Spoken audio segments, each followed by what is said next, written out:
Hi friends, welcome back to Bhuvana YouTube channel. ಇವತ್ತಿನ ದಿನ ನನ್ನ ಚಾನಲಲ್ಲಿ ನೀವು ನೋಡ್ತಿದ್ದೀರಾ ಮಿನಿ ಗಾರ್ಡನ್, ತರಕಾರಿ ಗಾರ್ಡನ್ ಅಂತಲೇ ಹೇಳ್ಬೋದು. ಇದೆಲ್ಲ ನಮ್ಮ ಅಜ್ಜಿ ಊರಿಂದು, ನಮ್ಮ ಅಜ್ಜಿಯವ್ರ ಮನೆಯದ್ದು ತರಕಾರಿ.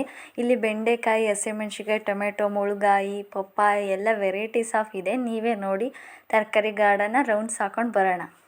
ಇದು ಪಡವಲಕಾಯಿ ಅಂತ ಎಲ್ಲರಿಗೂ ಗೊತ್ತಿರುತ್ತೆ ಅಂದ್ಕೊಂಡಿದ್ದೀನಿ.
ಇದಾಗಿತ್ತು ನಮ್ಮ ಮಿನಿ ಗಾರ್ಡನ್. ಹೇಗಿತ್ತು ಅಂತ ಹೇಳಿ. ನನ್ನ ಚಾನಲ್ನ ಹೀಗೆ ಸಬ್ಸ್ಕ್ರೈಬ್ ಮಾಡಿ, ಶೇರ್ ಮಾಡಿ, ಲೈಕ್ ಮಾಡಿ ಫ್ರೆಂಡ್ಸ್.